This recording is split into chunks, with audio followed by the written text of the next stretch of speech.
Forever trust in who they are and nothing else matters.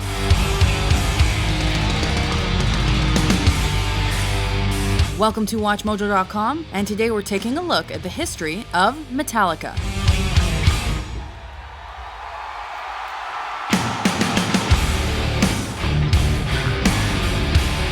Heavy metal band Metallica formed in Los Angeles, California in 1981. During the early 1980s, the group consisted of drummer Lars Ulrich, guitarist and vocalist James Hetfield, bassist Ron McGovney, and guitarist Dave Mustaine.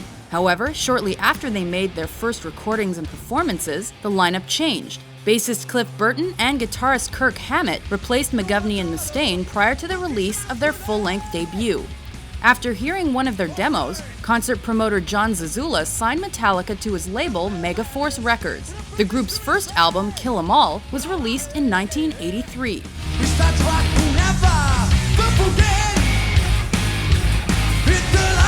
The thrash metal record was not initially a commercial success, but its supporting tour helped the band garner a following in the underground metal scene. Up next was 1984's Ride the Lightning, and this was later considered one of the classic albums of thrash metal.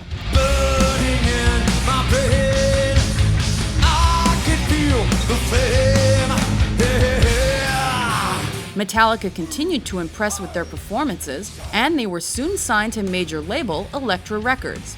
They came out with Master of Puppets in 1986.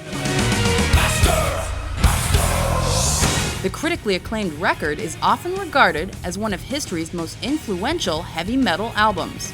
Unfortunately, the subsequent tour was marred by tragedy when Burton was killed in a bus accident. A period of mourning and deliberation followed. The remaining Metallica members ultimately decided to carry on with the band. 2 years later, the album And Justice for All dropped with Jason Newsted on bass. Nothing is real but pain now. Hold my breath as I wish for death. Charting within the Billboard Top 10, it featured longer and more structurally complex songs than their previous material. The effort also spawned their first music video for their first Top 40 single, One.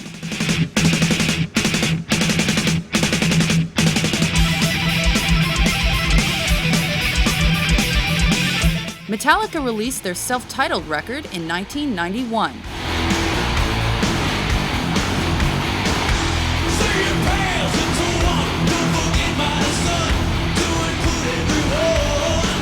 Also known as the Black Album, it topped several charts around the world and brought the group mainstream success and popularity. The best-selling disc yielded some of their most well-known singles, The Unforgiven,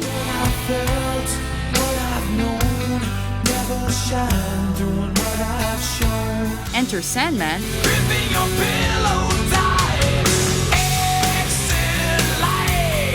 and Nothing Else Matters. Open mind for a different view,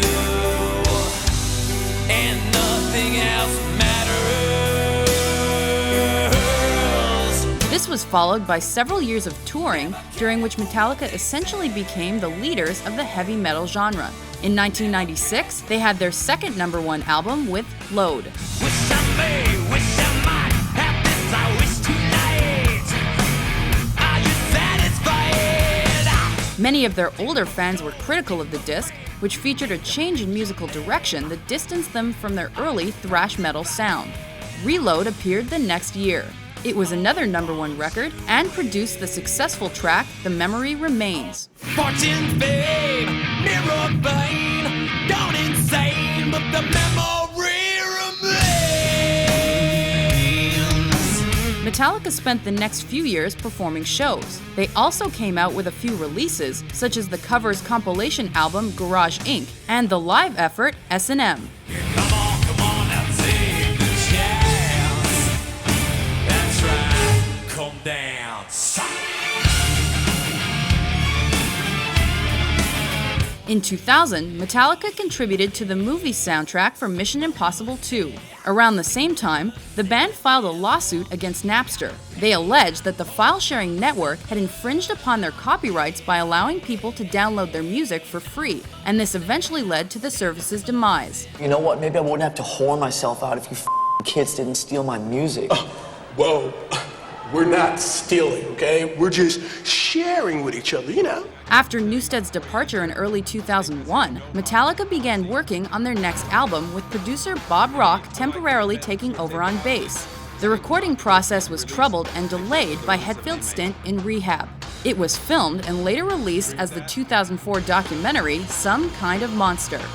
The album Saint Anger finally came out in 2003.